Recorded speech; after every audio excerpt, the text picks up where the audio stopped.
자기네들 알아요. 죽을 목숨이라는 거. 전쟁 상태라고 늘 생각할 정도로 중동에 대해서 확실하게 하고 있죠. 핵은 핑계밖에 안 된다는 거. 이란 핵개발 임박 주장은 거짓말이다. 이란 내에서 반대하기 때문이고요. 핵 폭탄 만드는 마지막 단계에 있다. 84년이 41년 전 이야기잖아요. 지금도 마지막 단계에 있다 그러죠. 결국 뭘 하는가? 진짜 이유는 정권 교체입니다. 불만 세력이 많으면 뭘 해야 됩니까? 이 사람들 전쟁터로 보내면 돼요. 그래서 지금 전쟁하는 겁니다.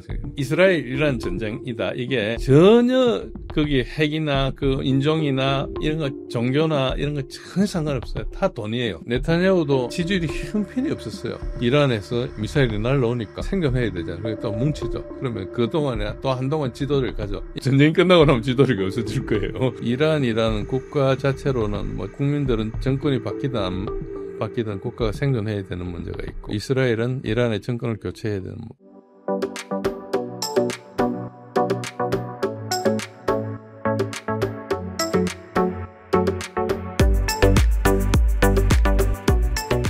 전쟁 발발 직후 트럼프 대통령이 긴급히 귀국하면서 내놓은 첫 발언이 논란입니다. 공개적으로는 전쟁을 멈춰야 한다고 했지만 다른 한편으론 이스라엘의 공습이 아주 훌륭했다는 표현을 써서 그런 것 같은데요. 이런 이중적 태도를 보면 미국이 사실상 이 작전을 처음부터 승인한 것 아닌가 하는 의혹이 강하게 제기되고 있습니다. 실제로 미국이 개입했다는 증거가 어느 정도까지 드러난 걸까요? 미국이 개입한 거 이걸 한번 보시면 됩니다. 이스라엘-이란 전쟁은 미국의 대리전입니다. 현재까지는 미국이 참여하면 직접 전쟁이 되겠죠. 오른쪽에 있는 그 브루킹스 연구 보고서입니다. 2009년에 있는 Which Path to Persia. 페르시아를 이란이라고 생각하면 되죠. 이란 정권 교체 방법이 밑에 제가 열거를 해놨어요. 첫 번째, 외교적 옵션이 두 개가 있어. 하나는 설득을 한다. 이란이 거절을 하면 안 되는 제안을 하고 설득을 하는 거고, 두 번째는 개입을 하는 거예요. 이란을 계속 유혹하는 거죠. 세 번째는 군사적 옵션이 세 가지가 있는데 무장 해제를 시키는 거죠. 첫 번째가 전면적으로 미국이 침공하는 거예요. 두 번째는 그냥 오시락 원전처럼 공습을 하는 거예요. 핵무기만 어떻게 하겠다는 거. 그 다음에 세 번째가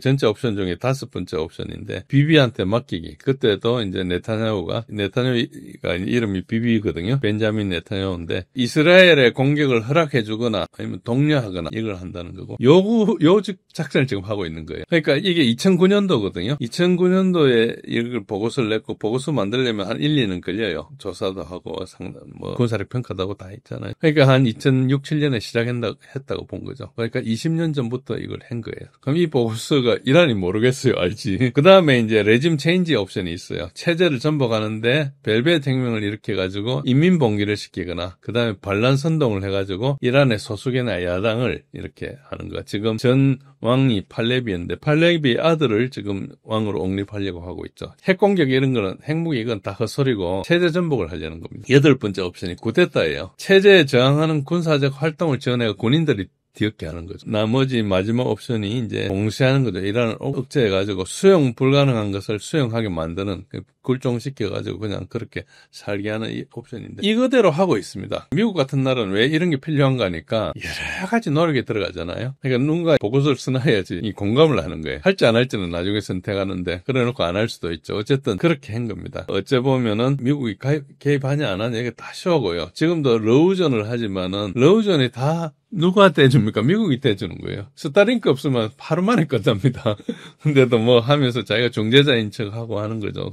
어떤 이야기를 해도 패권을 놓지 않기 위해서 이제 하는 미국의 어떤 그런 게 있다고 보시면 돼요. 특히 이번 이스라엘 공습으로 이란 군사 비상사령부를 지휘하던 알리 샤드마니 소장이 사망하면서 전쟁의 강도가 한 단계 더 올라간 것 같습니다. 이런 실질적 손실까지 발생한 상황에서 미국의 개입과 이스라엘의 의도는 어디까지라고 봐야 할까요? 예, 아까 위에 그림도 잠시 있었는데 이런 사람들 죽었죠. 이란 체제 안보 체인 오브 커맨더 지휘 체계라고 보면 되죠. 여기에 지금 나와 있는 둘, 넷, 여섯, 여덟, 13명 사람 중에 둘, 넷, 8명이 죽었어요. 이걸로 보면 엄청난 피해를 입힌 거죠. 리질리언스가 있는 거죠. 지금 이걸 한번 보시면 됩니다. 이게 2001년 9.11이 일어나고 직후에 일주일 내에 미국 국방부에 전쟁 계획을 했는데 7나라하고 5년 동안 전쟁을 한다는 거였어요. 그 계획에 또 연원도 있는데 다음에 기회가 되면 그건 다시 말씀드리겠습니다. 너무 복잡해지니까 잘라서 하는 건 한 70년대부터 이게 와는데 어쨌든 90년대 와가지고 이제 이게 되는 거죠. 근데 2001년도 이게 있었는데 그때 7나라가 뭔가 이라크, 시리아, 레바논, 리비아, 소말리아, 수단, 이란입니다. 그때 여기 아프간이 빠져 있지 않습니까? 아프간이 제일 먼저 쳐들어가는 나라 있잖아요. 근데 그거는 이제 이미 진행할 거고 그 다음에 이제 하는 거예요. 그래 지금 다 하고 아프간까지 7나라 하고 아프간에 쫓겨났지만 이란이 지금 마지막 남은 거예요. 아프간에 20년 동안 하다 쫓겨났죠. 이란을 제외하고는 모두 이제 전쟁을 수행했고 정권 교체가 다 됐고 뭐 이런 덕분에 아직까지도 9.11 음모론이 살아있는데 오른쪽에 보면은 9.11 음모론 미국 사람들의 2008년도 의견입니다. 알카에다가 했다가 46%고 미국 정부가 했다가 15%입니다. 뭐 이스라엘이 했다는 이야기도 있어요. 어쨌든 그런데 이걸 잠시 짧좀 한번 보시죠. Regime change in Syria. What does it mean? Wesley Clark, the general who headed NATO, yes, went to the Pentagon just after 9/11, and famously he was showed a piece of paper that said we're going to have 7 wars in 5 years, and he was completely dumbfounded. He said, what does this have to do with anything? This is a memo that describes how we're going to take out 7 countries in 5 years, starting with Iraq and then Syria, Lebanon, Libya, Somalia, Sudan, finishing off Iran. He was told that the neocons and the Israelis are going to remake the Middle East. 7 countries. We've been at war in 6 of them now. And I mean, we, the United States, on behalf of Israel, including in Syria. And so what happened in Syria last week was the culmination of a long-term effort by Israel to reshape the Middle East in its image. 예, 이 이야기가 적절합니다. 지금 이걸 미국이 직접 했고 이스라엘 자기네들도 알아요. 죽을 목숨이라는 거. 그러니까 전쟁 상태라고 늘 생각할 정도로 중동에 대해서 확실하게 하고 있죠. 실제로 최근 보도를 보면 미국의 이지스 구축함들이 지중해에서 이란의 미사일을 요격한 정황이 확인됐다고 하더라고요. 공식 발표에선 미군이 전투에 직접 참여하지 않았다지만 이런 사실상 암묵적 개입은 누가 봐도 미국의 참전으로 해석할 수밖에 없지 않을까요? 당연히 참전이죠. 참전인데 이제 그거를 미국이 스스로 참전이라 할 때는 참전이고 그 전까지는 참전이 아닌 거죠. 언론도 그렇고 다 그렇습니다. 좁은 의미에서 보시지 말고 넓은 의미에서 이거를 큰 그림을 보실 때는 당연히 참전이죠. 기술적인 테크니컬리티에 우리가 너무 몰입할 필요는 없고요. 미국 참전을 한 군사적 이유는 옛날부터 계획되어 있었지만 지금 현재 들어가지 않으면은 이스라엘이 그냥 무너져요. 방공망이 무너지기 때문에. 지금까지도 아까 말씀하신 대로 이란의 미사일을 요격하는 한 축을 미군이 담당하고 있어요. 3가지로 하고 있습니다. 첫 번째는 지중해의 구축함이 SM-3 미사일을 가지고 홍해의 구축함이 하고 그다음에 사드가 있어요. 사드도 미국 사드가 하고 있습니다. 특히 이란까지 가려면은 이스라엘의 전투기 공격기가 한 400몇 대가 있는데 그 중에서 이스라엘까지 갔다 올 이란까지 갔다 올 정도의 기체가 되는 것은 한 절반 좀 안 되는 한 200대 수준으로 알려져 있습니다. 제가 보니까 그 정도 되는 것 같더라고요. I자 붙은 거나 좀 최신 CD 붙은 건 다 옛날 거거든요. 어쨌든 현재 방공망이 소진돼 가지고 그런 것도 있지만은 갈 때 공중급유를 해줘야 되죠. 공중급유에 대해서도 아까 그 말씀드린 위치 패스트 페르시아 그게 뭐 공중급유에 대한 것도 다 계산해요. 그러니까 세밀하게 계산을 해놨어요. 공중급유를 지원하고 그 다음에 이제 정보 지원을 해줘야 돼요. 조기 경보 그리고 RQ4 글로벌 호크, MQ9 리프는 그 다목적인데 어쨌든 정찰도 하면서 필요하면 타격도 하는. 그리고 정찰 위성으로 실시간 ISR을 해주죠. 이거는 뭐 가지 않아도 해주는 건데 하고 있어요. 하고 있고 필요하면 가까이 가야 되죠. 나중에 이스라엘의 공군기가 공중급유를 해서 이렇게 가려면 힘드니까 항공모함으로 가가지고 할 수 있죠. 지금 최근에 온 걸 보면은 엊그젠가 이렇게 미국에서 대거 한 20몇 대 공중급유 가가지고 유럽이나 이런 데 있더라고. 유럽에 미군 기지가 되게 많거든요. 그리고 중부사도 있고 유럽사도 있고 뭐 아프리카사는 안 간 것 같아요. 그 근처에 이렇게 분산해가지고 이제 공중급유가 이란이 원체 이제 그 항공력이 없어서 그런데 아차하면 공중급유를 때릴 수도 있어요. 지상 공격을 할 때 결국은 나중에 레짐 체인지를 하려면은 어떤 식으로 지상군이 들어가야 돼요. 미군이 들어갈 가능성이 되게 크죠. 이때 이제 항공모함이 가가지고 구축함에서도 보통 VLS 수직 발사대에서 토마호크 같은 지상 공격, 랜드 어택 크루즈 미사일 이런 걸 발사해요. 그 잠수함에서도 하기도 하고 하는데 그런 거 할 때도 쓰고 지금은 아직까지 방공기지나 중요 시설만 파괴하고 있지만 이제 지상으로 들어가려면은 이란의 지상군들을 파괴해야 될 거 아닙니까? 그런 것들을 미리 할 거고 또 요인 제거를 하기 위해서 또 지상군을 투입할 수 있고 이런 걸 이제 전쟁을 하면 할 거죠. 그래서 전쟁이 앞으로 할 게 되게 많이 남은 걸 볼 수 있습니다. 핵시설 파괴용 이제 벙커버스터 지금 이란 벙커버스터 가지고 뭐 이스라엘이 어떤 폭격을 한다 그러는데 벙커버스터나 그걸로 안 됩니다. 지금 가장 큰 게 이제 GB57AB 매시브 오더너스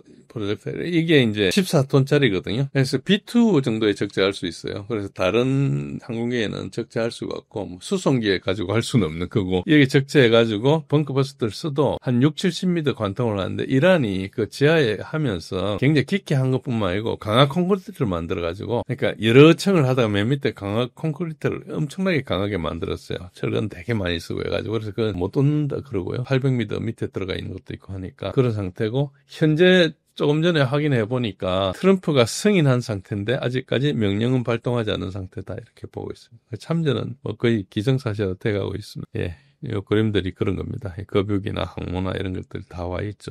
예. 실제로 전쟁 직전까지 미국이 이란과 핵협상을 진행 중이었다고 알려졌지만 동시에 이스라엘과도 공격 계획을 사전에 조율했다는 정황이 나오고 있습니다. 이렇게 보면 결국 미국이 협상을 미끼로 이란을 기만한 뒤 이스라엘이 칼을 휘두르게 만든 구조 아닐까요? 우리 방송 중에 굉장히 중요한 장면 중에 하나가 아까 말씀드린 대로 오래전부터 준비했다는 거고요. 그리고 지금 핵을 가지고 자꾸 이야기를 하잖아요. 핵은 핑계밖에 안 된다는 거 말씀드리겠습니다. 우선 이란 핵개발 임박 주장은 거짓말이다. 이란 내에서 반대하기 때문이고요. 이스라엘에서도 84년부터 주장해 왔습니다. 왼쪽 그림을 보시면 이게 이스라엘 신문입니다. 84년도 지금. 뭐라 했는 거야? 이란이 지금 핵 폭탄 만드는 마지막 단계에 있다. 84년이니까 지금 거의 몇 년에 41년 전 이야기잖아요. 지금도 마지막 단계에 있다 그러죠. 네타냐후가 상당히 일찍부터 이 사람이 세 번째 총리를 한 사람이거든요. 이때 30년간 주장해왔어요. 역대 D&I 국장이 모두 핵무기가 없다고 주장했어요. 트럼프, 털시 개발도 하고 트럼프도 무시하는데 보십시오. 91년도고 2002년도고. In Iraq, in the development of ballistic missile systems that they hope will reach the eastern seaboard of the United States within 15 years. By next 2012년도에 by next summer. 90% 넘어서 파이낸스 스테이지 있다고 그림도 그리고 있죠. 이 사람들 하는 거 보면 거짓말이 입에 발려 있어요. 2months나 2weeks라 그래. 지금도 그러고 있습니다. 2015년도에도 그랬고요. 저희가 20년 전에 한 이야기를 여기서 또 하고 있어요. 이게 유엔에 가서 한 말인데 똑같은 이야기 하고 있고. From having the fissile material for an entire arsenal of nuclear bombs. If not stopped, Iran could produce a nuclear weapon in a very short time. It could be a year, it could be within a few months. You've always said that you don't believe Iran should be able to have a nuclear weapon, but how close do you personally think that they were to getting one? Because Tulsi Gabbard testified in March that the intelligence community said Iran wasn't building a nuclear weapon. The IC continues to assess that Iran is not building a nuclear weapon. I care what she said. I think they were very close to having it. 지가 무슨 말 하든 그냥 자기는 한다. 이게 얼마나 무서운 말인가 하면요. D&I 국장은 정보 총괄하거든요. CIA나 군 17개 정보를 취합해가지고 대통령한테 일일보고를 하는 자리입니다. 그 사람이 그전부터 없다고 이야기했고 이 사람뿐만 아니고 역대 모든 정보 수장들은 다 이스라엘이 이란이 핵 개발 안 한다 그랬어요. 그런데도 난 관계없고 한다 이거죠. 논리적으로 따지면은 이미 지니까 그냥 밀고 나가는 거예요. 보통 이야기할 때 말도 안 되는 이야기 계속 막무가내로 할 수밖에 없는 게 말을 제대로 하면은 게임이 안 되잖아요. 그런 겁니다. 그래서 하겠다 이런 걸 그냥 이야기하는 걸로 봅니다. 이스라엘과 이란이 전쟁하는 이유는 지금 아까 여러 가지 다른 사람 이야기했는데 개인 사정으로 전쟁을 하는 그것도 맞아요. 그런데 사실은 그래가지고 끌어들이려 하는 것 같은데 사실은 그렇게 보는 것보다는 전쟁을 꼭 해야 되는 거예요. 전쟁을 꼭 해야 되는 그 때문에 결국 뭘 하는가? 진짜 이유는 정권 교체입니다. 1979년도 호메이니 체제 이전으로 돌아가서 팔레비 시절 복귀를 추진합니다. 우리가 어느 분들이 어디 사회에 굉장히 명성이 있는 분, 목사님도 그런 이야기를 하시던데 우연히 유튜브를 봤어요. 지금 체제는 아주 나쁜 신정 체제고 79년 이전에 그 체제가 좋았다고 이렇게 이야기를 하더라고. 그거는 이제 우리 입장에서 그럴 수 있는데 이란 입장에서는 안 그렇죠. 그리고 두 번째는 이란도 있지만 중국을 차단하는 게 가장 큽니다. 우르무치에서 지금 카자흐스탄을, 키르기스탄을, 그리고 우즈베키스탄을, 투르크메니스탄을 거쳐서 테헤란까지 가는 철로를 개통해가지고 5월 25일 아직 한 달도 안 됐어요. 개통을 했어요. 이렇게 되면 어떻게 되는가 하니까 인도양 아랍해 미 해군을 봉쇄하면서도 여기 주고받을 수 있거든요. 지금 이 과정으로 중국이 미사일을 계속 실어 나를 수도 있어요. 이 길을 막고자 하는 게 굉장히 크고요. 그래서 실제로는 이제 그런 큰 그림을 봐야 된다 이런 게 좀 있습니다. 그래서 그런지 지금 국제사회에선 미국과 서방의 신뢰도가 급속도로 붕괴되고 있다고 하는데요. 특히 중국과 러시아는 이번 전쟁을 놓고 공개적으로 미국과 이스라엘의 책임을 묻고 있고 유럽에서도 이중잣대, 심지어 제노사이드라는 표현까지 등장하고 있습니다. 이런 국제적 분위기가 앞으로 미국 외교에 얼마나 큰 타격을 줄 수 있을까요? 국제사회 신뢰도요. 이 승패의 의미도 그렇고요. 신뢰도도 그렇고. 어차피 장기적인 전쟁이고요. 끝나고 또 할 겁니다. 지금 현재는 이제 이란의 미사일 보유량이 이제 300대 발에서 1,300발 남을 거라고 그러는데 이게 더 많을 경우는 현재 미국과 이스라엘이 공경의 위기죠. 그래서 뭐 적당히 둘러대고 일단 쉬겠죠. 제가 볼 때는 20년간 준비했기 때문에 이 수치보다 훨씬 많을 겁니다. 최소한 20년간 준비했거든요. 그런데 만약에 이란이 무기가 좀 적다든지 이스라엘하고 미국의 연합 공군에 의해서 괴멸되든지 하면은 단결력 유지가 오래 안 될 겁니다. 그러니까 이란은 어차피 다민족 국가거든요. 항상 그런데 좀 갈등 라인이 있잖아요. 야당도 좀 있었고, 그리고 아무래도 그 전에 그 팔레비 국왕 시절에 있다가 혁명 신정체제로 돌아왔기 때문에 그 사이에 또 피해받은 사람도 있을 거고, 그러니까 이제 사회가 단단하게 좀 쉽지 않죠. 그런 게 좀 있습니다. 그러나 그건 하나의 반대 사이드고요. 만약에 계속 진행되면 이스라엘은 지금 현재 이기지 않으면 국제사회에서 생존하기 힘들 겁니다. 그러니까 거의 모든 나라에서 외면을 받거든요. 이스라엘을 지원하는 나라는 뭐 서방의 맨 나라들, 이게 또 르우준과 달리 또 서방에서도 좀 자유롭습니다. 우리나라 같은 경우도 얼마 전에 이거에 대해서 반대 교탄 성명을 했죠. 옹격한 거 잘못이다. 우리가 뭐 이스라엘 관계가 좋지만은 그래도 국제사회에서 예를 들어서 팔레스타인 같으면은 우리 팔레스타인 입장을 들어주거든요. 우리가 이제 외교적으로 선택할 수 있는 데서 조금 사다리 타기처럼 아슬아슬하지만 우리가 그래도 해오는 일관성이 있는 라인이 있습니다. 이런 것들은 이제 용납하기 힘드니까 일단 뭐 우리 행동을 안 하더라도 반대 성명이라도 해야죠. 그런 우리가 이스라엘과 친한데도 그랬으니까 대부분 이스라엘은 국제사회에 굉장히 고립됐을 가능성이 높죠. 힘으로는 고립을 안 하겠지만 어쨌든 지금 하는 것으로. 그러니까 미국은 신뢰 상실이 되게 큽니다. 힘이 있으니까 힘으로 좀 끌고 가겠죠. 설득력을 상실한 거죠. 과거에 한 3, 40년 전에 미국을 생각하면은 미국은 거의 뭐 엄청나게 우리 엉클쌤이라 그랬잖아요. 다른 나라에 원조도 하고 베풀고 좋은 일도 하고 뭐 독재국가에 있으면 뭐 실제로는 그렇지만 어쨌든 우리 보기에는 독재국가에 있으면 뭘 하기도 하고 뭐 인권 가지고 훈수하기도 하고 그랬죠. 그리고 우리가 80년대 민주화 운동의 핵심이 뭡니까? 미국식 민주주의 하자는 거였거든요. 그때 우리가 뭐 그전에 대통령 선거인단대회나 그전에 그 박정희 시절 가면은 먼저 체육관에서 이렇게 뽑아가지고 하고 하니까 국민들 의사가 반영 안 되니까 국민들 직접 하는 걸로 하자는 거였어요. 그러니까 그때 뭐 분명히 우리한테도 미국이 선진국이고 올바른 걸 던져줬죠. 근데 지금은 미국이 그런 리더십이 있습니까? 미국 정치가 좀 부패한 것 같고 여러 가지가 안 되고 뭐 하여튼 어디 가서 깡패 짓이나 하고 뭐 대통령이 나가 이런 이야기 하고 뭐 그렇잖아요. 그러니까 이게 미국 사람들이 그렇게 급하니까 그런 사람 뽑았겠죠. 저는 뭐 미국 트럼프도 좋아했었고 지금도 뭐 좋아하는 면이 있는데 파괴적인 면도 많이 보여주고 있죠. 힘이 있지만은 리더십이 조금 남아 있어요. 따라가자면 따라와야 되니까. 근데 설득력 자체는 상실했죠. 그럼 설득력이라는 게 우리가 보통 소프트 파워라는 거거든요. 우리가 옛날에 소련이나 그 동구권이 무너질 때 사람들이 뭘 이야기했는가? 코카콜라, 청바지, 햄버거 이걸 이야기했어요. 엄청나게 자유롭고 풍요로운 것 같고 격식이었고 살아가는 그걸 동경했었거든요. 근데 지금은 아무도 그걸 동경하지 않아요. 뭐 그게 유행은 만들었을지 모르지만 거기에 가치를 안 느끼거든요. 그러니까 소프트 파워가 없어진 거예요. 우리가 뭐 중국 같은 나라가 막 부상해도 우리나라는 중국을 잘 아니까 소프트 파워가 없다고 생각하잖아요. 어디 가서 뭐 큰 소리를 치고 어디 가서 전랑 외교하고 이런 사람들이 우리를 설득할 거라고 생각하지 않았죠. 어디 뺏어가고 이런 짓을 하니까. 그리고 대국이라면서 작은 나라 이렇게 우습게 보고 하니까 교양이 없는 거죠. 그런데 만약에 공자 같은 사람들만 있고 청년들이 쫙 깔려있는 나라 같으면 우리가 가면은 가서 발뒤꿈치 들고 이렇게 다닐 거 아닙니까? 그러니까 그런 소프트 파워가 없는 거죠.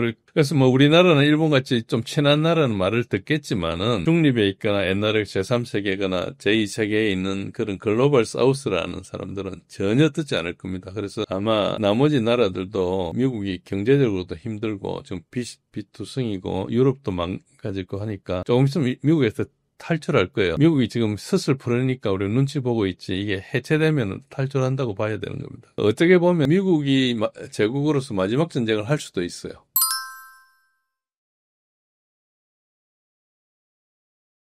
이번 중동 위기로 인해 이스라엘 내부에서는 네타냐후 총리가 자기 재판에서 벗어나려고 국민을 전쟁에 밀어넣었다는 비판이 나오고 있는 상황이라고 합니다. 이 전쟁, 정말 안보를 위한 걸까요? 아니면 한 지도자의 정치적 생존을 위한 도박으로 봐야 하는 걸까요? 예, 분명히 그런 주장하는 사람이 많습니다. 현재 개인적 사정으로 이 사람이 지금 재판도 걸려 있고요. 여러 가지 정치적으로 복잡해서 그렇습니다. 미국을 끌어들여가지고 에스컬레이션 레더를 높이려는 것도 분명히 나타나고 조금 더 크게 보면은 개인하고 좀 관계가 없습니다. 너무 개인을 봐버리면 네타냐후가 뭐 진분 같은데 사실은 네타냐후도 하수인이고 미국도 하수인일 수 있어요. 그러니까 조금 더 큰 이야기를 이렇게 봐야 되는데 지금 전쟁하면서 그 이야기하기 좀 힘들지만은 그래도 시청자 여러분들께서 그런 시각을 한번 가지실 필요가 있다 해도 분명히 지금 말씀하신 거 맞아요. 네타냐후가 개인적인 공직이 있어서 그런데 그건 약간 마이크로한 거고 이건 본질적으로는 이게 이제 세계 전체를 흔드는 전쟁이다 이렇게 보셔야 됩니다.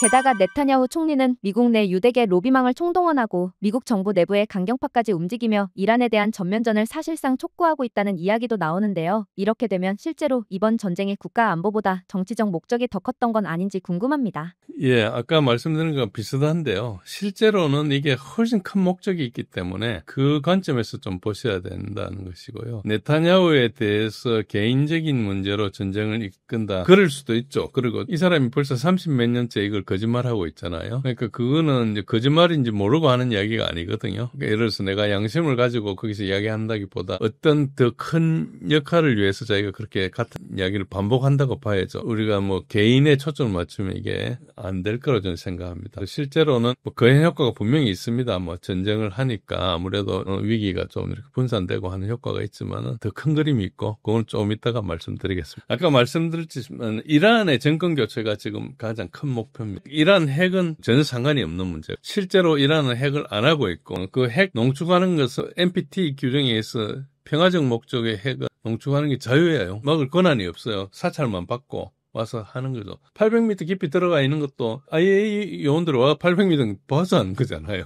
그러니까 다 공개했다는 거죠. 핵은 아무 이유가 아니고 이란의 정권을 교체해야 되겠는데 멀쩡하게 교체할 수 없으니까 핵 이야기를 하는 거고. 두 번째는 중국 차단이고. 그래서 이 이야기를 조금 더 하면은 기본적으로 과거에 이란이 1979년 전에 이슬람 혁명이 일어나기 전에는 어떤 일이 있었는가. 이게 거의 영국 식민지처럼 돼 있었어요. 이란이라는 제국을 좀 알아야 되는데 이게 다민족 국가예요. 페르시아이니까 아제르바이잔이니까 쿠르드족 있고 뭐 루르족 있고 이 족속들이 대부분 정착해 오기 전에 유목을 좀 했거든요. 유목을 하다가 정착도 하고 이러니까 이제 사람들이 많이 섞이는 거예요. 정착을 계속하고 있었으면은 뭐 흉년 나거나 전쟁 나지 않은 것들이 있을 건데 이제 발루치 뭐 아랍 쪽도 있고 투르크멘족도 있고 아르메니아, 조지아 뭐 그 옆에 인근에 있는 카스피해 근처에 있는 여러 종족들이 왔다 갔다 했습니다. 그리고 유대인 사회도 있어요. 그게 유대인도 있는데 이게 중동 밖에 있는 최대 유대인 사회고 이스라엘 생기기 훨씬 전에 이스라엘은 국가를 만든 뭐 홍해에서 나와가지고 할 때 그때 이스라엘 유대인들이 지금 있는 거예요. 3,000년에서 어떤 사람 10,000년 됐던 사람도 있어요. 선사시대 때도 있습니다. 실제로 그 사람들 있어요. 딱 봐도 좀 다르게 생겼어요. 근데 이제 다민족국가 좀 흔들기가 쉽죠. 팔레비 왕조는 1925년도에 생겨가지고 혁명으로 망할 때가 79년까지 54년 동안 있었는데 레자 칸이라는 사람이 쿠데타로 이제 21년도에 정권을 잡아요. 정권을 잡아가지고 25년도에 카자르 왕조를 붕괴시키고 왕위에 자기가 올라요. 그때 영국하고 결탁을 합니다. 그래 뭘 하는 거니까 BP, 브리티시 페트롤리움 이거가 이제 들어와가지고 유전을 개발합니다. 사실은 영국이 들어온 이유가 유전 때문이죠. 물론 그 오스만을 이제 1차 대전 때 제압하고 뺏은 것도 있지만 어쨌든 들어와가지고 영국이 이란의 석유 자원을 수탈을 해요. 수탈하면서 내정 간섭도 하고 이권 확대하고 자기 말 잘 들으면 왕가는 잘 사게 해주겠지만 이제 국민들한테 다 뺏어가는 거죠. 그게 뭐 아프리카나 여러 가지 자원 있는 나라 대부분 그렇잖아요. 어쨌든 잘한 것은 그 돈이 좀 생기니까 근대화 서구화를 추진했는데 그 과정에서 전통 이슬람 사회가 이제 갑자기 바뀌니까 독재나 뭐 이렇게 탄압과 부패나 빈부격차가 되게 심했죠. 그러니까 어느 목사님이 그걸 자꾸 옛날 걸 좋게 이야기하는데 그럼 우리하고 체제가 같다는 입장에서 보면 그게 맞지만 그때가 엄청 부패한 사회였어요. 79년 이후에 신정사회가 되면서 굉장히 억압되는 사회가 되긴 했지만은 이런 문제가 많이 없어졌죠. 선거를 해서 뽑고 어쨌든 독재는 아니잖아요. 종교 지도자가 모든 결정하니까 뭐 사실상 거기 있는 젊은이들은 갑갑하겠죠. 갑갑한데 그래도 어째 보면 뭐 그전에는 엄청 가난하고 빈부격차가 심했는데 이제 그런 건 아니죠. 2001년도에 아까 이야기한 대로 중동의 전쟁을 하면서 이란을 맨 마지막에 돕겠어요. 이란을 잡지 않으면 중동권 그거는 항상 해결이 안 되는 거고 79년도 이제 혁명을 한 다음에 어쨌든 그거 다 그걸 국유화해 버렸어요. 영국 입장에서는 자기 회사가 뺏겼잖아요. 회사 그 지분을 찾고 싶은 거죠. 큰 그림을 어떻게 보이는 거예요? 영국의 금융 카르텔이 BP라는 주식을 가지고 있었던 카르텔이 뺏살려 하는 걸로 본다 하면은 조금 사실에 가까워요. 나머지는 대부분 다 어째 보면은 전부 다 그냥 맞춘 거고 말이 안 되든 말이 되든 그냥 맞춰가는 거예요. 그래 우리 자세히 보면은 말 안 된대 이렇게 손들면 무시하고 가는 거죠. 월가나 미국 정가는 그쪽에 이제 이해가 관계되지만 어째 보면 숙주 같은 거다. 나머지는 다 하수인으로 봐야 됩니다. 이 보십시오. 며칠 전에 이게 오른쪽에 있는 이분 아세요? 오른쪽에 젊은 사람 두 분 있죠. 알렉스 로스차일드예요. 결혼식 하는 날에 오바마 대통령 부부가 오고 클린턴 대통령 부부가 왔죠. 그리고 조지 소로스가 왔습니다. 몇 명 안 모이는 결혼식이에요. 오바마하고 클린턴은 이 사람들의 하수인이었다 볼 수 있죠. 이 사람들이 돈 뒤져가지고 대통령이 되고 그 다음에 이 사람들을 목적에 서브하고 그렇다고 볼 수 있는 거죠. 여기에 큰 이론이 있습니다. 이게 큰 그림을 보시면 하트랜드라고 이게 맥킨더 이론입니다. 지정학의 이제 좀 어떤 이론인데 1917년도에 두 차례에 걸쳐서 이게 완성이 돼요. 이 지도에 보면은 유라시아 대륙이 쭉 있죠. 유라시아 대륙 지금하고 지도가 좀 다른데 이렇게 쭉 있습니다. 시커먼 거. 저기를 통제하는 게 세계를 패권을 잡는 핵심이다. 그런데 섬나라 영국이 이걸 어떻게 다스릴 수 있나? 자기네들이 몇백 년 동안 식민 통제를 하면서 그레이트 브리튼 대영 제국을 만들어가 200몇십 년 동안 전 세계 4분의 1 통제했으니까 더 먹고 싶겠죠. 당연히. 자신감도. 인도 같은 인구 많은 나라도 다스리고 했으니까. 그런데 저기를 하려니까 이제 숙적인 러시아가 있는 거예요. 그 전에 크림 전쟁도 했고 여러 가지 있는데. 그래 이거 하려면은 결국은 러시아가 밖으로 못 나게 막아야 돼. 부동항 외에는 못하게. 크림만 뺐으면 거의 없는 거예요. 그러면 이제 발틱에는 조그만 구멍밖에 없으니까 별로 넣을 게 없고 그래서 이 사람들의 행동이 뭔가니까 이 화살표들을 쭉 보시면은 배가 들어갈 만한 데는 대부분 다 장악해 놓습니다. 장악을 어떻게 하는 거니까 선박의 접근성을 확보하는 건데 방법은 디바이드 앤 룰이에요. 그래서 그 있는 데는 다 민족들이 싸우게 분쟁을 만들어 놨어요. 중동에는 어떤 사람들이 있습니까? 우리가 알고 있는 회교 극렬 분자들이 있잖아요. 회교 극렬 분자들은 전부 다 MI6하고 CIA가 만드는 거예요. 자살폭탄하고 이런 사람들 있잖아요. 다 그런 사람들이 만드는 거예요. 우리도 뭐 전쟁을 한번 했었고 월남 있는 저 인도 차이나 반도 거기도 들어갈 수 있는 거고 그다음 특히 지금 아프간하고 인도 파키스탄 그리고 이란 형로상으로 배가 들어갈 만한데 다 이렇게 해놨어요. 그리고 우리가 알고 있는 이스라엘 건국도 벨푸어 선언이라고 1917년도에 벨푸어가 영국 외무장관이었는데 월트 로스차일드한테 편지를 보낸 게 벨푸어 선언이에요. 여기 가가지고 옛날에 팔레스타인 가가지고 유대인들이 여기 살았으면 좋겠다. 그렇게 해놓고 나중에 이제 또 아랍인들한테 다른 이야기를 하죠. 오스만하고 전쟁하면서 자기가 뺏으려고 하면서 후세인 맥만이 쓰는 겹쳐가지고 어째 보면 전세 사기 비슷하게 된 게 두 군데 발행해 준 거예요. 그래가지고 이제 이게 문제가 발생했는데 일부러 그렇게 한 거죠. 그럼 자기가 나중에 빠져버린 것도. 인도, 파키스탄도 해방선언 한 날짜보다 일주일 일찍 빠져버려요. 서로 싸우라고. 그런 식으로 했고, 이스라엘의, 아까 말씀드린 대로, 이스라엘의 인종들이 우리가 알고 있기로는 저기 성경에 나오는 모세가 뭐 어떻게 해가지고, 나중에 요셉이 뭐 어떻게 하고 해가지고, 그런 나라가 알고 있잖아요. 그래서 그 사람들이 고향으로 돌아오는 거라 생각하는데, 실제로 대부분의 유대인들은 유럽 인종이에요. DNA 검사하면 3%만 유대인이에요. 그러니까 이 사람, 대부분의 유대인들이 유럽에서 그때 유대교로 그냥 선택한 거예요. 그냥 자기가 고향이 영국과 전혀 관계없는데 아시케나지 유대인이란 게 이제 정교하고 카톨릭 갈라져가지고 2000년 동안 싸웠잖아요. 그 싸우는 와중에서 이제 서로 뭐 그게 많으니까 자기가 빠지기 위해서 유대교로 그냥 한 거예요. 선택을 누가 했어. 그래가지고 다 유대교 된 거예요.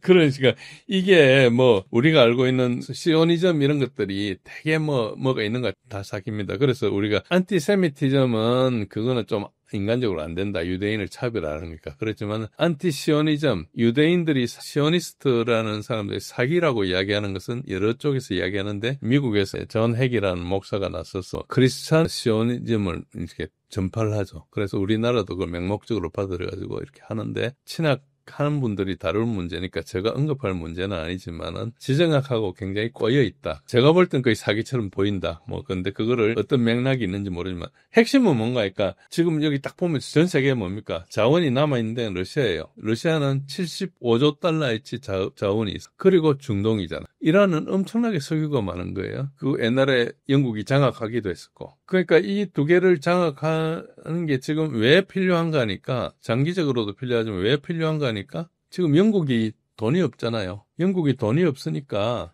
어떻게 해야 됩니까? 영국은 제조업도 없고 금융밖에 없는데, 그러니까 뭔가 발행해야 되잖아요. 발행하려면 담보가 있어야 되죠. 그러니까 이것들이 이제 되게 중요해지는 거예요. 그렇지 않으면은 영국은 제국으로 다시 돌아갈 일이 거의 없다, 이렇게 보시면 됩니다. 이게 왜 자꾸 상황이 이렇게 되는 거니까, 유럽을 잘 보시면 유럽이 지금 러우전도 그렇지만 그 전부터 굉장히 살기 힘들어졌어요. 근데 러우전 하면서 진짜 고비용 국가가 돼버린 거죠. 그리고 런던은 지금 거의 폭정 상태예요. 약간 표정만 이상하게 잡아가거든요. 근데 영국이 가난한 게 몇 년 이야기가 아니고 21세기부터 되게 가난했어요. 굉장히 못 살고 힘들었는데 영국은 아직 모나키거든요. 왕국이에요. 뭐 안 한다 그러지만 왕국에서 투표권 안만 가지고 있어도 영국 수상 이름 대봐라 그러면 지금 생각나는 사람 누가 있습니까? 아마 기억하시는 대처 정도가 있을 거예요. 대처가 그래도 오래 하면서 뭘 좀 하려고 했고 영국병을 고친다 했지. 그 나머지는 그냥 왔다 갔다 하거든요. 그 말은 뭔가 하니까 금융 카르텔이 그냥 하수인을 세운 거예요. 우리끼리 이야기하면 굉장히 쌍놈들이에요. 이야기하는 것도 굉장히 유치하고 뭐 저희가 자기도 있고 뭐 하겠지만은 그런 상태입니다. 그래서 금융 카르텔이 비교를 하는데 러시아를 90년대 금융 카르텔 잡았잖아요. 들어가가지고 다 잡았어요. 엘친 시절에 다 빼먹었는데 푸틴이 와가지고 싹 다 다시 돌려줬거든요. 그러니까 푸틴이 와서 어떻게 되냐, 98년도인가 99년도인가 모라토리움을 선언했어요, 러시아가. 근데 2000년대 올라가지고 국점 재벌들을 싹 정리를 해요. 그래프를 보시면은 여기 부채 비율이 지금 GDP의 13%입니다. 푸틴이 집권한 25년 사이에 뭐 경제 위기도 있고 온갖 다 있었는데 딱 정리했어요. 근데 EU나 영국이나 이런 데는 경제 정책을 실패해가지고 전반적으로 되게 어렵거든요. 그러면 이제 불만 세력이 나잖아요. 불만 세력이 누굽니까? 옛날에 취직한 사람들은 그래도 직장을 가지고 있어요. 지금 새로 취직하는 사람들은 이제 옛날 사람들이 안 나가니까 갈 자리가 없잖아요. 그럼 청년 실업이 엄청 증가하게 되죠. 청년 실업이 증가한 것은 유럽에 벌써 오래됐어요. 오래됐는데 영국 같은 경우 더 하죠. 이게 특히 자세민 혁명 이런 거 하면서 대거 중동에 있는 사람이 여러 오거든요. 영국의 남부 뭐 버밍엄 이런 데 가면 다 파키스탄 사람들이고요. 막 되게 그래요. 그렇게 되면서 불만이 높아지니까 프랑스도 그렇고요. 처음에 똘레랑스라 해가지고 뭐 그러다가 요즘 되게 어렵거든요. 독일도 마찬가지죠. 불만 세력이 많으면은 뭘 해야 됩니까? 이 사람들 전쟁터로 보내면 돼요. 내한테 시비하는 거 다른 나라하고 싸우게 하는 거죠. 그래서 지금 전쟁하는 겁니다. 앞으로도 전쟁할 거고. 지금 러우전에서 이렇게 러시아한테 우크라이나가 당하고 있는데도 계속 전쟁하자 그래요. 그리고 2030년에 전쟁할 거다, 32년에 전쟁할 거다. 없는 돈에 계속 군비 확장하거든요. 그 군비를 확장하면 누가 좋아요? 미국에 있는 방산업체가 좋을 거 아닙니까? 유럽의 방산업체는 영세하니까 뭐 하려면 안 될 거고. 그러니까 어째 보면은 세금들이나 이런 것들 다 그 길로 가고 국민들 계속 못 살게 되고 혐오하고 서로 정오하고 전쟁하고 이런 걸 만들어내는 거죠. 특히 이제 우크라이나가 2014년도 유로마이단 하는 걸 보면은 유로마이단을 왜 했는가 하면은 우크라이나 사람들이 그때 2014년도면 이제 소련에서 해방된 지 한 15년 13년 이렇게 되는 때였거든요. 14년이가 23년 이렇게 되는데. 그런데 은퇴한 사람 연금을 보니까 우크라이나는 월 100달러를 주고 EU 사람들은 500달러를 받는 거예요. 그리고 학생들은 학생 장학금이 우크라이나 한 달에 50달러니까 EU는 700달러를 받아요. 그래서 EU만 가입하면 그렇게 된다고 생각한 거예요, 이 사람들이. 그래서 가입하자고 했는 거예요. 누군가 선동을 한 거죠. 그걸 선동한 사람이 네오나치들을 선동한 겁니다. 그래가지고 정권을 바꿔버렸죠. 그 전에 있던 야누코비치는 어젠가 살려보려고 하는데 IMF하고 협상을 하면서도 너무 가혹한 조건을 요구하니까 그러면 더 힘들겠다 싶어서 망설이고 러시아하고도 이야기하고 이렇게 하는 사이에 러시아하고 같이 이렇게 다시 옛날로 돌아간다는 것이 자기한테 망하게 한다고 알려줘야 되는데 어떻게 선동하는가 하니까 야, EU 가입하면 500달러, 700달러 받는데 왜 못하게 하는 거냐, 우리 대통령이 왜 못하게 하는 거냐, 이렇게 이제 생각하게 하는 거죠. 그래가지고 지금까지 전쟁이 와가지고 지금 몇 백만 죽고 그런 겁니다. 이런 메커니즘이 왜 일어나는 거 하니까 자원을 뺏어야 돼요. 자원을 뺏어야 돼요. 누가 자원을 뺐느냐? 금융가가 뺏는 겁니다. 제조업 사람들은 자원 가지고 만들어 팔면 되거든요. 그래서 자꾸 금융 카르텔이고 뭐 음모론이 생기는 거예요. 만약에 그 관계가 맞지 않다면은 그냥 우리 추측에 불과하죠. 추측에 불과하지만은 이게 그냥 자꾸 음모론이 나고 하면은 점잖은 체면에 음모론이나 기웃거리고 그러면 여러분들이 좀 안 맞으니까 멀리 하려 하지만 음모론을 모르면은 해석이 안 되면 요즘 사회에 피싱도 모르고 개인정보 가져가는 것도 모르고 하면 생활이 되겠습니까? 누군가는 훔쳐가고 누군가는 도청하고 누군가는 가져가려는 세력이 있는 거죠. 그걸 경계하는 게 무슨 음모론이에요. 그 자체가. 내가 따져보고 아니면은 아닌 거지. 지금 메커니즘은 이렇다. 그래서 이 설명을 들으면 조금 더 이해가 된다 그러면 이게 사실이고요. 제가 설명드린 게 맞지는 않겠죠. 그렇지만은 흐름은 그렇습니다. 이스라엘-이란 전쟁이다. 이게 전혀 거기 핵이나 그 인종이나 이런 거 종교나 이런 거 전혀 상관없어요. 다 돈이에요. 돈 때문에 전쟁하는 거고 지금 영국이 뺏으려 하는 거고 이제 러시아도 뺏으려 하는 거고 러시아 것도 뺏으려 하는 거고 그런 겁니다.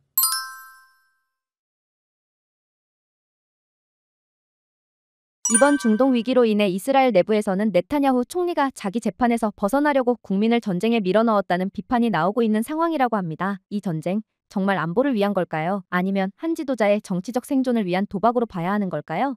예, 분명히 개인 문제가 있고요. 많은 사람들이 그 지적을 하고 있습니다. 저도 그 지적이 맞다고 생각하는데 우리는 약간 더 큰 그림에서 봐야 되고요. 지도자가 자기의 정치적 생존을 위해서 도박한다. 이렇게 보는 것은 지도자를 약간 너무 폄하하는 거고 지도자가 자기가 대변해야 될 이익을 위해서 싸운다. 이게 맞는 거죠. 모든 정치인은 자기가 대변해야 될 이익 집단을 위해서 싸운다. 그게 우리나라가 됐든 특별한 계층이 됐든 그걸 위해서 싸우기 때문에 그러면 어느 계층을 대변하느냐 이렇게 이제 봐야 맞는 거고요. 그리고 이제 여러 가지 핵 문제는 아까도 말씀드렸지만 이건 핑계고 본질적인 이유는 돈이고. 그런데 문제는 뭔가 하니까 이 일이 가자 문제보다 지금 한 600일 동안 전쟁을 했잖아요. 가자 문제, 웨스트뱅크 문제, 레바논에는 헤즈볼라 문제 이런 문제로 계속 번져댔는데 그걸 하는 과정에서 굉장히 청소적인 문제를 했어요. 그러니까 전쟁 범죄에 엄청 가까운데 그러니까 엄청나게 많은 사람들이 싫어하는 거죠. 근데 싫어하는 사람은 다 힘이 없는 사람들이에요.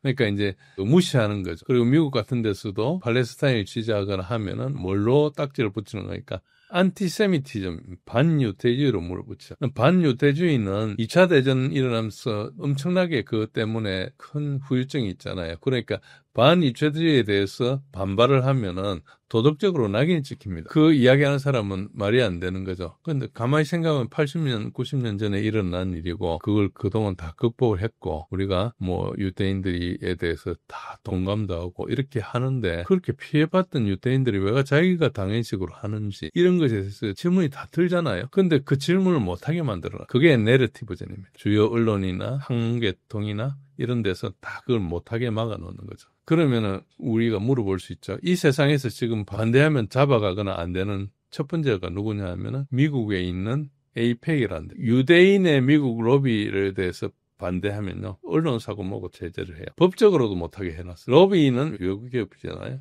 에이펙을 제외하고 나머지는 다 외국 그 로비 등록을 하고 이렇게 해야 돼요. 우리나라가 워싱턴에 가서 미국한테 로비를 하려면은 로비 업체를 만들어가 등록해서 로비를 해야 되는데 그러면은 혹시 우리 이익을 위해서 조정할 수 있잖아요. 그걸 항상 감사 대상이고 걸리면 처벌이에요.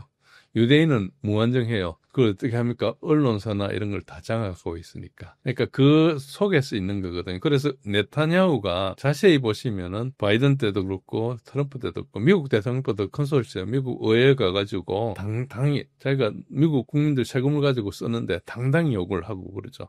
그래서 이런 것들이 지금 말씀하신 그 네타냐후의 개인적인 정치적 생명을 위해서 한다는 것보다는 좀 크게 보여요. 그것도 분명히 있지만은 그거는 이제 자기가 그런 식으로 드라이브를 하다 보니까 걸린 문제들, 정치 연합을 해야 되는데 인기가 없어가지고 다른 사람하고 연정을 했는데 그 관계에서 또 약속을 안 지키거나 또 뭐 그러다 보니까 누구한테 뭐 또 뇌물을 바치거나 사기를 치거나 뭐 이런 여러 가지 사건들이 자기가 했던 큰 임무를 하다가 걸린 거라고 저는 봐요. 그걸 위해서 했다고 하기에는 정치를 이 사람이 너무 오랫동안 했고 지금 90년대부터 지금까지 거의 30년을 대변하는 이스라엘의 얼굴인데 개인적인 거라고 저는 좀 생각 안 합니다. 뭐 다른 분들 의견이 있으면 다르지만 제 생각은 그렇습니다. 실제로 전쟁이 시작된 뒤 이스라엘 내부의 정치 갈등이 잠잠해지고 네타냐후의 지지율도 다시 상승하고 있다고 합니다. 젤렌스키도 그렇고 과거 부시나 푸틴도 비슷한 사례가 있었다고 하는데 결국 이런 정치 생존형 전쟁이 지도자들에겐 너무 손쉬운 방법이 된 게 아닌가 싶기도 합니다. 이렇게 되면 앞으로 정치적 위기 때마다 전쟁이 벌어질 수도 있는 거잖아요. 이렇게 지도자 개인의 정치적 위기가 국가 전체를 전쟁으로 밀어넣는 사례들이 반복되는 이유는 뭘까요? 분명히 이제 권력을 가지고 행사하다 보면은 생기긴 하죠. 생기긴 한데 그게 그냥 개인의 어떤 이유로 변덕이나 혹은 개인의 이해관계 때문에 면피를 하기 위해서 전쟁을 하기는 특히 쉽지 않습니다. 그런 경우도 많이 있지만은 지속력이 별로 없어요. 금방 알기 때문에 조금 더 전쟁을 하다 보면 조금 더 높은 수준의 목적을 만들어내야 되잖아요. 그래 공감을 하죠. 이번에 이스라엘이 이란을 쳤을 때 이란 내부에도 굉장히 균열이 많은데 일단 뭉치잖아요. 그러니까 외부에서 이렇게 뭉치죠. 그러니까 네타냐후도 지지율이 형편이 없었어요. 가자에서 저렇게 전쟁을 오랫동안 하고 끝을 못 내고 있으니까. 그러니까 당연히 자기 개인을 위해서 한다. 또 그런 것도 있고 하니까. 그렇게 이야기를 했지만은 전쟁을 일단 하니까 이란에서 미사일이 날라오니까 생존해야 되잖아요. 그러니까 또 뭉치죠. 그러면 그동안에 또 한동안 지도를 가죠. 이게 이제 전쟁이 끝나고 나면 지도력이 없어질 거예요. 그렇지만 그게 이제 유한하고 또 아주 영웅적으로 잘 문제를 극복하면 나아지겠죠. 이란도 이번 전쟁으로 국민이 오히려 하메네이 체제 아래 결속되는 효과가 생겼다고 합니다. 사실 최근까지 이란 내부에선 히잡 문제부터 경제난까지 반정부 시위가 끊이지 않았는데요. 전쟁이 오히려 무너져 가던 이란의 내부 갈등을 봉합해준 셈이 됐습니다. 이런 상황을 보면 결국 지도자들이 전쟁이라는 도구를 써서 국민을 통제하는 방법을 너무 잘 알게 된 게 아닌가 라는 생각까지 드는데 실제로 이란 내부 분위기가 완전히 바뀐 게 맞는 걸까요? 이란 내부는 사기가 좀 힘듭니다. 왜냐하면 우리가 좋게 말해서 뭐 혁명이고 신정이고 하지만 사람들이 그 어려운 것은 잘 몰라요. 그것보다 잘 먹고 잘 살면 다 좋아해요. 잘 먹고 잘 살면 그 다음 순서에 욕구가 생기잖아요. 그럼 그 다음 욕구를 이제 내보고 잘 먹고 잘 살게 해준 저 못난 대통령이 좋았는데 이제 잘 먹고 잘 사니까 이제 대통령 미남을 뽑고 싶다든지 뭐 이런 게 욕구가 생기는 거죠. 그런데 지금 현재는 이란이 엄청 못 사는 사회는 아닌데 분명히 통제된 사회죠. 아무래도 종교적으로 이렇게 엄숙하게 지내야 되고, 뭐, 실제로 이란에 통제는 안 해요. 여자들도 집에서 청바지 입고 다니고, 이게 종교 재판에 걸리면은 종교경찰도 당하지만 그거 실제로 안 해요. 그러니까 서로 어느 정도까지 세속사회 요소를 도입하고 있지만, 그러나 종교 사회는 아무래도 통제 사회니까 특히 젊은 사람들은 인기가 없죠. 몇몇 열성파를 빼놓고 인기가 없기 때문에 뭐 이게 되게 어려운데 막상 전쟁이 딱 일어나니까 이때까지 우리한테 했던 이야기가 맞구나라는 게 외부에서 우리를 공격하려고 우리 체제를 무너뜨리려 하는구나 생각을 하면은 많은 사람들이 그러면 그 동조를 하는 거죠. 그래서 이게 전쟁이 일어나면 체제가 망가지려면은 되게 먹고 살기 힘들어야 돼요. 생존 레벨이 굉장히 떨어지면은 생존을 위해서 이제 다 잊어버리는데 그렇지 않은 상황에서는 아마 서로 결속 효과가 있겠죠. 전쟁 끝나고 나면 그 다음 문제가 되겠죠. 그렇게 봅니다. 그런데 온라인상에선 공습 경보를 축제처럼 즐긴다거나 트럼프의 발언에 따라 탈출 러시가 벌어진다는 상반된 주장도 나옵니다. 이런 평가의 온도차, 실제로는 어떻게 보세요? 예, 사실입니다. 이스라엘이 이란에 공습한 것에 대해서는 전부 다 이제 피하기 바쁘지만 이스라엘에서는 그 영상을 보고 다들 좋아하죠. 자기네들의 숙적이었으니까. 이란에서 미사일을 쏘았을 때 여러 좋아하는 반응이 있죠. 첫 번째, 헤즈볼라가 있는, 여기 한번 보시죠. 헤즈볼라가 있는 레바논, 남쪽 레바논에서 미사일 날아가는데 막 연주하고 날리고 좀 고급 레스토랑 같은데 엄청 신나는 이야기를 하고요. 얼마 전에 가자 지구에 있는 사람의 유일한 팬이라고 할까요? 이 사람들이 후티 반군이었거든요. 예멘에. 후티 반군은 여기 보시면은 큰 광장 같은 데 모여가지고 전광판 놓고 축구 보듯이 축구장 같기도 하고 좀 엄청나게 큰 광장입니다. 여기 모여가지고 이스라엘한테 이란이 폭격하는데 그 터지는 장면을 중계 봐가면서 박수치고 이렇게 하고 있습니다. 그러니까 이게 전쟁을 오래 하면서 얼마나 그 감정이 쌓였겠어요. 이거는 누가 조장하다기보다 인간의 기본적인 감정이죠. 이 사회에서 살아가니까. 그리고 탈출 러시는 테란을 때리겠다 하니까 이제 그게 테란이 거의 한 1,000만 명, 우리 서울하고 거의 비슷한 한 900만 명 사는 도시거든요. 일단 생존해야 되니까 나가는 거죠. 나가고 뭐 그 안에 지킬 사람은 지키고 하는데 미국에서 뭐 때리지 안 때릴지 모르는 심리적인 거죠. 이렇게 이제 뭐 놓고 하는 것 같다고 봅니다. 또 다른 우려는 이란이 실제로 핵을 보유하게 되면 사우디아라비아를 비롯한 중동 여러 나라가 연쇄적으로 핵무장에 나설 수 있다는 겁니다. 빈살만 왕세자도 이란이 핵을 갖는 순간 우리도 핵을 가질 것이라고 했는데요. 그렇다면 이제는 중동 전역에서 핵 확산을 막는 게 거의 불가능한 상황으로 가고 있다고 봐야 하는 걸까요? 아닙니다. 핵 확산은 뜻대로 그렇게 되는 건 아닙니다. 그러니까 분명히 그 우려는 있지만은요. 우리가 NPT 체제가 있고 NPT 체제에 P5라고 있습니다. 이제 그 안보리 상임이사국 같은데 이제 퍼머넌트 5라 해서 이 사람들의 핵은 다 인정해주고 나머지 인정해주지 않는데 인도, 파키스탄, 이스라엘 그리고 북한 아직까지 인정을 안 해줬어요. 이스라엘도 공식적으로 인정을 안 해줬어요. 이란, 인도와 파키스탄을 가지고 있는 건데 지금 넘어가는 거. 그러니까 이게 9나라가 되는 거죠. 그래서 핵을 가지고려고 분명히 할 거예요. 이스라엘이 핵을 가지고 있기 때문에 이번에 IAEA가 하는 짓이나 여러 가지를 봤을 때 이란은 핵 가지려고 안 했는데 핵이 없으니까 이렇게 공격하는구나 생각할 거 아닙니까? 이란뿐만 아니고 많은 사람들이 그렇게 동감할 겁니다. 그럼 가질 수 있으면 가지려 하겠죠. 이란이 가지면 사우디가 가지는 건 막을 수는 없어요. 그러니까 사우디가 굉장히 힘이 강한데 이란하고 적대 관계니까 그럴 수 있죠. 그 경우는 북한하고 한국, 일본도 적용되는 거. 이때까지 우리 육자회담 같은 거 하면서 계속 기다려왔는데 지금 러시아하고 이렇게 되면서 다 팽개치고 있잖아요.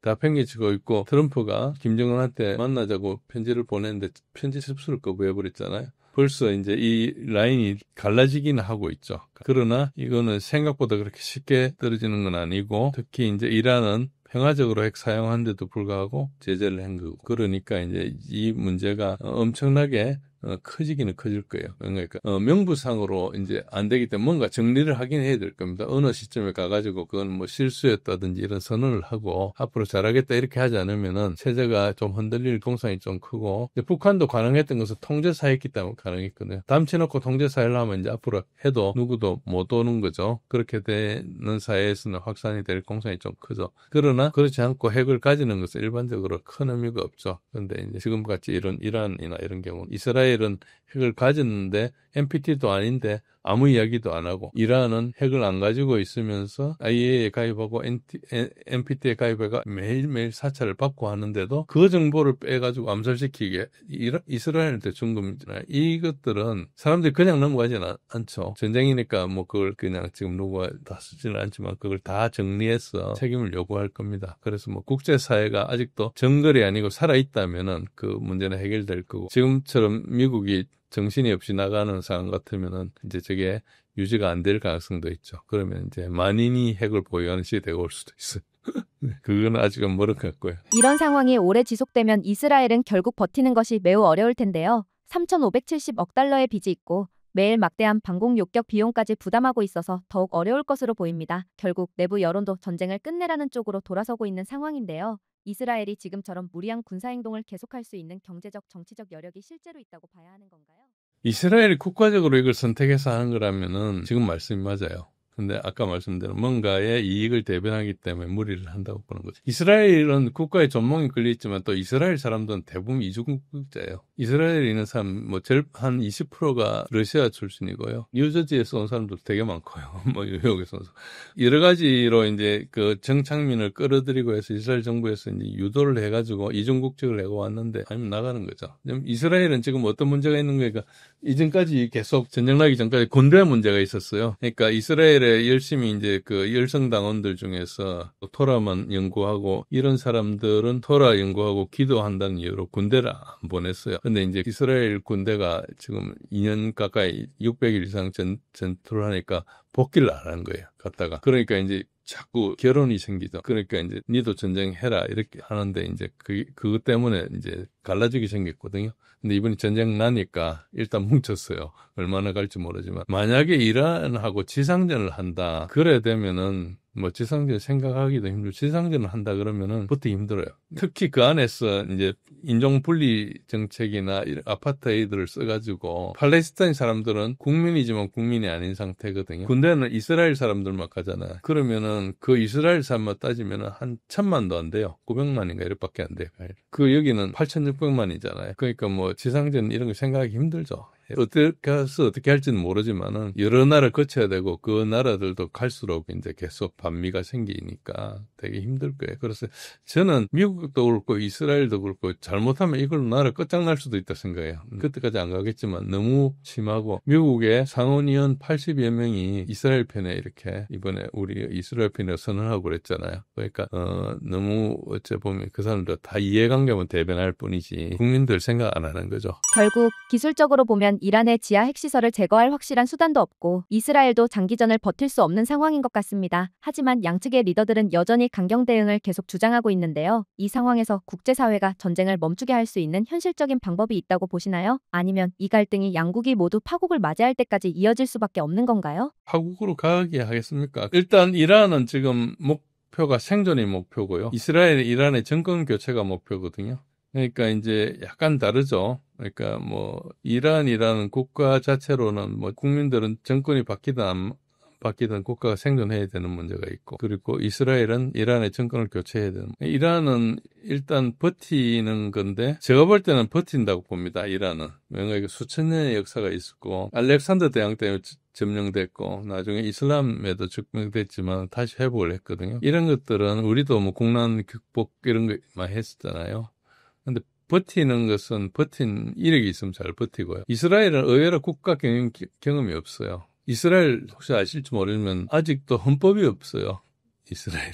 병역 문제도 아까처럼 복잡하고요. 국가 생존은 미국에 의존하고 있어요. 단기전 수행 경험이 이번이 처음이고 대부분 단기전이 있고 이렇게 하니까 이란은 이스라엘 상대로 소모전을 벌일 겁니다. 그러면 이스라엘이 그 장기전 상황에서 버틸 수 있을까? 이스라엘이 지금 이란이 얼마나 에너지를 가지고 있는지 모르지만 만약에 미국이 이라크나 이런 데처럼 쳐들어가잖아요. 아프간처럼 쳐들어간다 치면은 아마 한 100배 힘들 거예요. 한 100년 전쟁을 하려고 생각해야 될 거예요. 그러니까 이란은 이라크는 훨씬 적은 나라인데도 지금 제대로 안 됐잖아요. 아프간도 마찬가지고. 이란이 저력이 있기 때문에 쉽지가 않고. 그 이스라엘은 지금 최대 위기예요. 그러니까 장기전을 해본 적 하나도 없거든요. 그리고 벌써 미사일만 몇 번 주고받았는데 벌써 지금 나라가 다 부서졌잖아요. 그렇지만은 미국은 이미 과도하게 이스라엘 지원하고 있고 그게 버팀목이 될 거기 때문에 버티기는 미국이 하겠죠. 그렇지만은 이미 큰 신뢰도를 잃었거든요. 국제사회에서 누구나 쳐다보는 일에 이야기했기 때문에 옛날에 존경했지만 지금은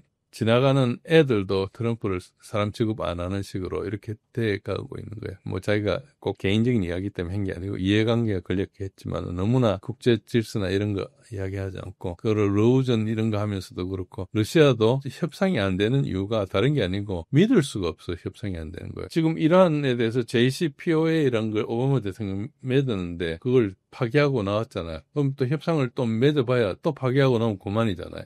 그러니까 이 행태가 한두 번 하고 끝나는 거죠. 우리가 아까 뭐 피싱 한두 번 당하면 그다음부터 안 속잖아요. 신뢰라는 거 한 번 무너지면은 그다음에 이제 안 속거든요. 일단 기본적으로 거짓말 한다 생각하고 그다음에 이제 혹시 참말이 있을 수 있나 이렇게 보는 거기 때문에 우리가 다 참말 한다 이렇게 생각 안 하죠. 네.